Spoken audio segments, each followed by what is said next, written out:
Boa noite, pessoal. Para mim é uma alegria estar aqui mais uma vez com vocês. A live de hoje nós vamos falar a respeito de quanto o corretor deve cobrar para avaliar um imóvel. Olha, esse assunto ele tem sido alvo de interesse, tem gerado muito debate pelo país afora.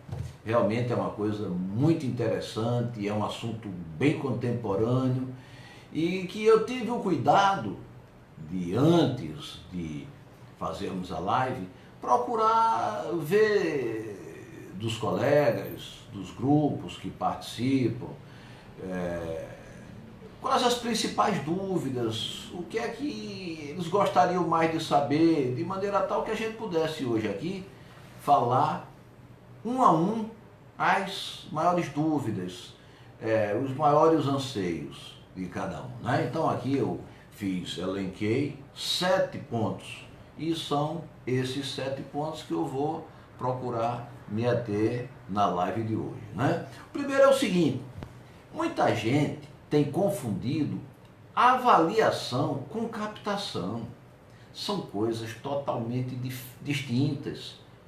Captação é uma coisa, avaliação é outra. As pessoas estão confundindo aquela opinião que a gente dá quando vai fazer uma captação.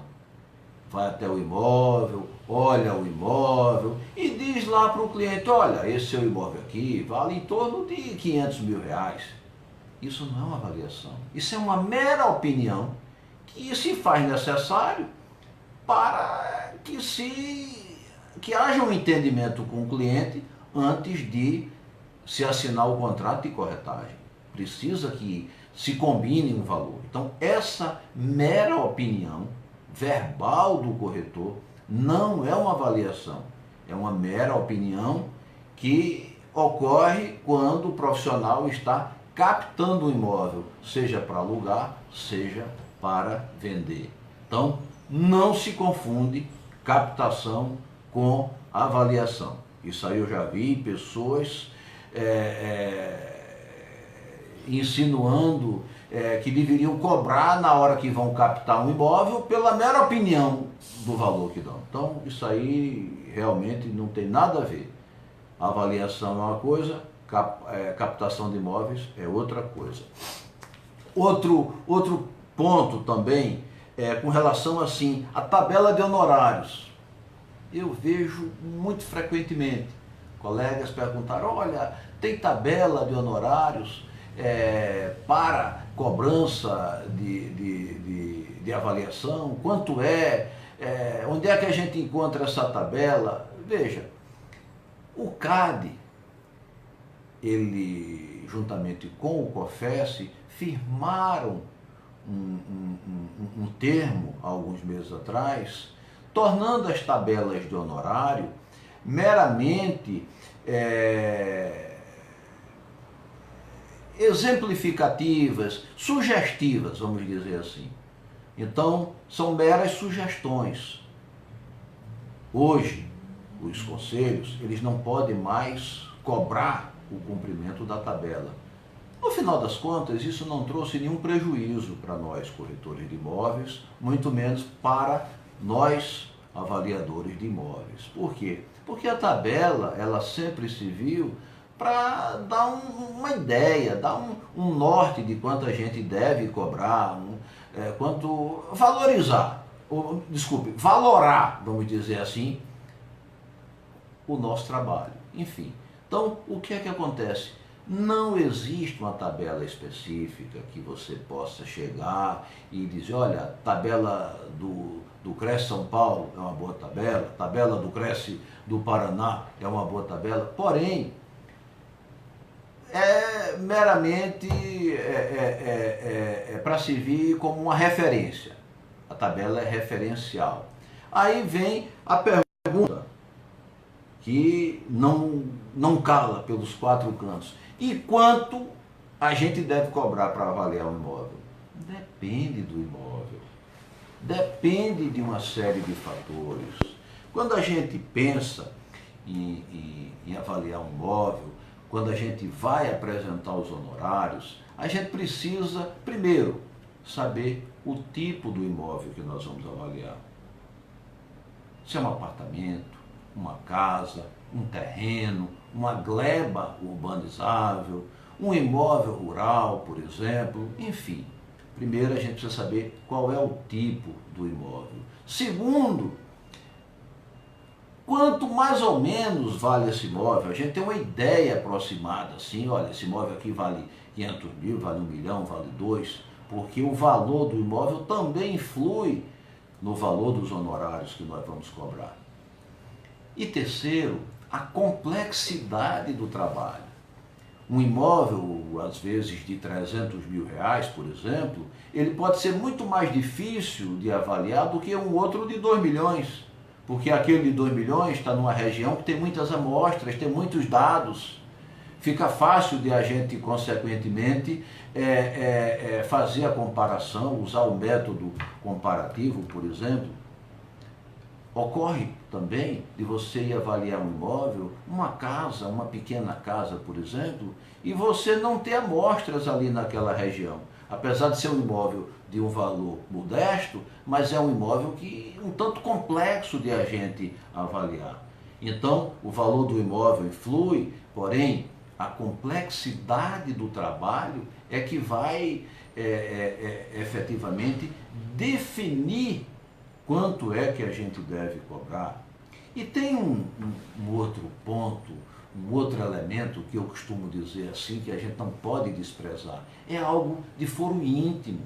Precisa que a gente se sinta justamente remunerado. Porque ninguém gosta de trabalhar se sentindo mal remunerado. Precisa que a gente diga, olha, esse valor que eu estou cobrando está me deixando satisfeito? Então, esse ingrediente a gente precisa de considerar também na hora que a gente vai avaliar um imóvel. Então, aí vem uma outra dúvida. E qual o valor mínimo e o máximo? Porque eu falei aqui que a gente deve levar em consideração esses aspectos, porém, qual é o valor mínimo? Qual é o valor máximo para a gente poder avaliar um imóvel? Olha, eu costumo dizer que não existe avaliação de um salário mínimo.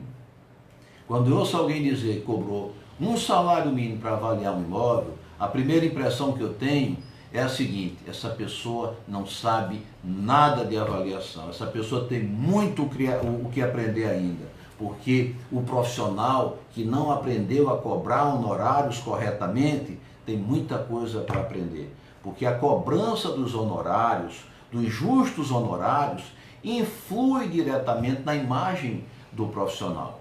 Um profissional que fica cobrando honorários aviltados, ele passa uma imagem negativa para o cliente. O cliente fica achando que ele cobra baratinho porque ele não sabe fazer aquele trabalho. Porque se ele soubesse, ele cobraria o valor justo. Então, não existe avaliação de um salário mínimo. Eu recomendo que uma avaliação ela seja a partir de 3 salários mínimos, ou seja, acima de R$ 2.500. O mínimo. A gente não deve cobrar. Olha, mas professor, eu estou iniciando, eu cobraria R$ 2.000, para mim estaria bem. Pronto, R$ 2.000, mas eu recomendo que uma avaliação não custe menos do que 3 salários mínimos. E o máximo de uma avaliação? Olha, não tem máximo, vai depender disso tudo que eu falei, do valor do imóvel, do tipo do imóvel, da complexidade do trabalho. Tem avaliação de 100 mil, de 200, de 300, enfim, tem avaliação de vários valores, depende desse contexto, desses elementos que eu falei aqui agora. Então, não existe também um valor máximo, vai ser em função do trabalho que você vai realizar. Outro ponto também que perguntam muito: professor, e os honorários variam de uma região para outra? Olha, eu acho essa pergunta fantástica. Veja, há sim uma influência de uma região para outra. Então, a pessoa muitas vezes numa cidade mais rica, numa cidade cuja economia seja mais forte, e outro que está numa cidade, às vezes do interior, uma cidade menor, uma cidade cuja economia não é tão forte, veja, pode haver naquela capital rica, onde as coisas estão acontecendo com muito mais força, pode ser que lá a pessoa cobre numa avaliação de uma casa R$ 5.000 e a mesma casa, algo assim semelhante naquela cidade menor, não dê para cobrar os 5, mas aí é 4, é 3, 3,5, mas não tem de avaliação de R$ 1.000. Essa não existe avaliação assim. Sabe por quê? Porque quando o cliente quer avaliar um imóvel, ele não vai avaliar o imóvel porque ele está achando bonitinho saber o valor do imóvel, não. Ele já sabe. A maioria dos clientes, quando procuram um avaliador para avaliar o imóvel, por exemplo, que mora um apartamento, ele já sabe o valor do imóvel. Ele mora ali às vezes há 5, 6, 8, 10 anos, ele sabe que o imóvel dele vale, por exemplo, R$ 500.000. O que ele precisa é um documento, um parecer técnico de avaliação ou um laudo que efetivamente prove quanto aquele imóvel vale, porque é com aquele instrumento na mão, com valor jurídico, que ele vai poder utilizar para o fim que ele deseja. Tirar um empréstimo, né, dando o imóvel em garantia, comprar uma parte de um sócio, fazer uma venda mais mediante um consenso dos coproprietários em face daquele valor, enfim, para uma série de coisas. Então, quem contrata uma avaliação, contrata porque precisa. Então, não tem essa história de, não, se eu não baixar, o cliente não faz. Não, ele vai fazer. Ah, mas aí ele vai fazer com outra pessoa. Bom, se ele for procurar outra pessoa, é importante que o outro profissional também se comporte com a mesma austeridade. Não baixe os honorários, mantenha valores compatíveis com o mercado, com o trabalho, com a complexidade do trabalho. Isso é muito importante, isso é muito relevante que a gente não esqueça. Um outro ponto também que eu percebi aqui, eu elenquei aqui, é a questão do pagamento dos honorários. Professor, como é que a gente recebe? Se nós cobramos R$ 5.000 para avaliar o imóvel, como é que é esse pagamento? Olha, o pagamento dos honorários pela avaliação de um imóvel, ele ocorre geralmente metade no ato da contratação do serviço e a outra metade na entrega, no prazo aí, vamos admitir, de 8 dias, 7 dias, né, 10 dias, vamos imaginar assim. Então, não tem essa história de deixar o valor para cobrar depois. Não, a gente deve cobrar, já vai com a metade do dinheiro no bolso. Nada de receber quando terminar o trabalho.